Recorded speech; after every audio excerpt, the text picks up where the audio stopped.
ছোট বাচ্চাদেরকে মসজিদ থেকে দূর দূর করে তাড়াইয়া দিয়েন না। মসজিদ কারো বাবার না, মসজিদ টাকাওয়ালার না। মসজিদের মধ্যে কারো জায়গা ফিক্স থাকতে পারে না। জায়গা ফিক্স থাকে ওই মসজিদে নামাজ হবে না। নামাজের অন্যতম শিক্ষা হলো মসজিদকে ওয়াকফ করে দাও।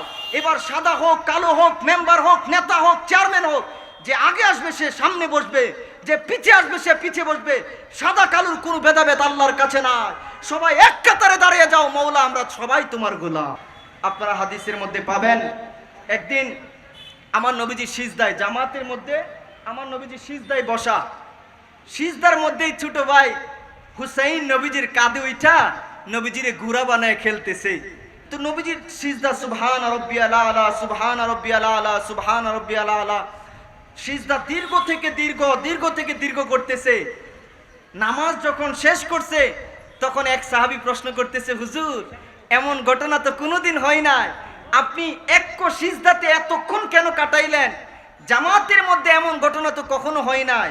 আমার নবীজি জবাব দেন, আরে সাহাবীরা, এই কাজ তো আমি নবী ইচ্ছাই করি না।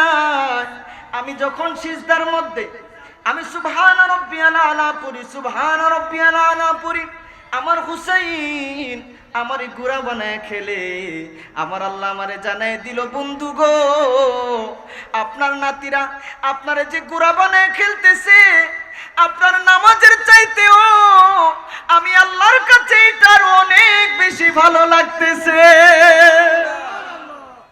ফাইসালা কি পেয়ে গেলাম, শিক্ষা কি পেয়ে গেলাম? ছোট বাচ্চাদেরকে মসজিদ থেকে দূর দূর করে তাড়াইয়া দিয়েন না। এখনো এমন কম জাননেওয়ালা বোকা মানুষ বাংলাদেশে আছে। ছোট মানুষ একটা বাচ্চা মসজিদে গেলেই ধমক শুরু করে দেয়, এই তুমি মসজিদে কি, এই কে আনছে এই বাচ্চাদের সাথে? যে বাবা আনছে বাবারও বকা শুরু করে দেয়, আছে না না? এগুলা করবেন না। আমি আপনাদের হাতে পায়ে ধরে অনুরোধ করে যাই, এগুলা করবেন না। বাচ্চাদেরকে নবীজি মসজিদে নিয়ে গেছে, হাদিসে আসছে নবীজি খুতবা দিতেছে, নবীজি খুতবা রাইখা হুসাইনকে রিসিভ করছে, হুসাইনকে আগে কুলে নিয়েছে, নবীজির কাদের মধ্যে উঠে গেছে মোলা হুসাইন, মোলা হাসান। আপনারা বুঝতেছেন না, ছোটবেলা থেকে যদি মসজিদে না নিয়ে অভ্যাস করেন, ধমক মারেন, এই ছেলে তো বড় হইলে মসজিদে আর আসতেও চাইবে না, তারে আর ডাইকাও মসজিদে নেওয়া যাবে। আপনারা বুঝতেছেন? দেখেন, এটার কিছু পজিটিভ বেনিফিটও আছে, এটার কিছু লাভও আছে। ছোট বাচ্চাদের ঘুম অনেক সময় পাতলা হয়, কিছু বাচ্চাদের। তখন দেখা গেছে আপনি সন্ধ্যাবেলা তারে ঘুম পাড়ায় দিলেন, আপনিও ঘুমাইলেন। যখন মুয়াজ্জিন মসজিদে ফজরের আজান দিবে, সলাতু খায়রুম মিনান নাওম,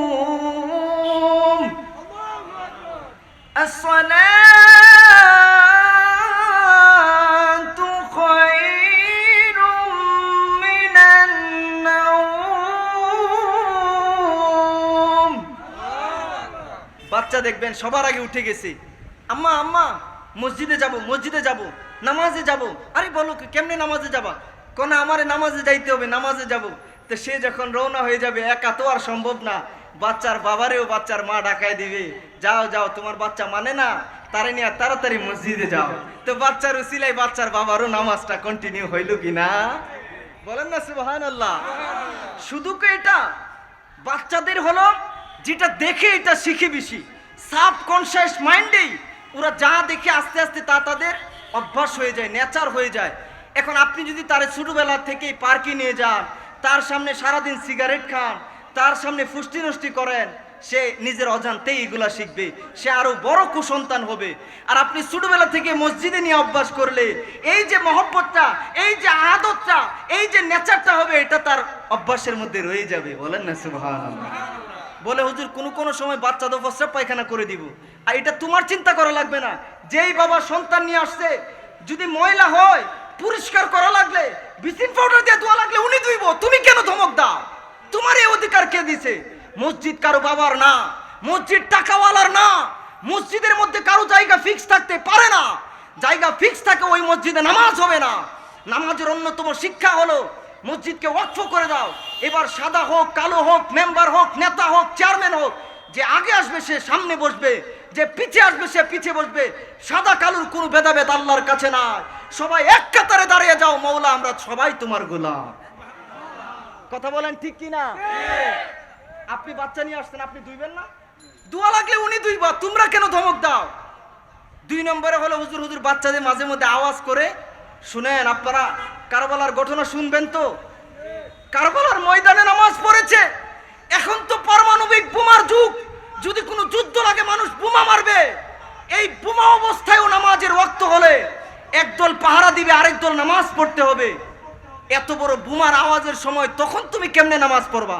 সাধারণ বাচ্চার আওয়াজে নামাজ পড়তে পারো না? আরবের মসজিদগুলোতে, তুরস্কের মসজিদের গেইটে এখনো লেখা, কোন কোন মসজিদে প্রবাসীদের কাছে জিজ্ঞেস করবেন, চকলেট রাখে বাচ্চাদের জন্য। দেয়ালে লেখা আছে, যেই মসজিদের পিছনে বাচ্চাদের হইচই শোনা যায় না, ওই মসজিদের ওই এলাকার মানুষ পরবর্তী প্রজন্ম নিয়ে ভয় করো, তোমাদের পরবর্তী প্রজন্ম ভালো আসবে না। আপনারা বুঝতেছেন? শিক্ষাগুলা নিতে হবে, শিক্ষাগুলা নিতে হবে। বাচ্চাদেরকে আজ থেকে মসজিদে নিয়ে যাবেন, তারাই দিবেন না। যেই মসজিদে তারাই দেয় ওই মসজিদ আপনারা আমাকে জানাবেন, ওই মসজিদে আপনারা যাবেন না। মসজিদের মধ্যে ছোটদের থেকে নিয়ে অভ্যাস করবেন। আল্লাহ তৌফিক দান করুক, বলেন আমিন।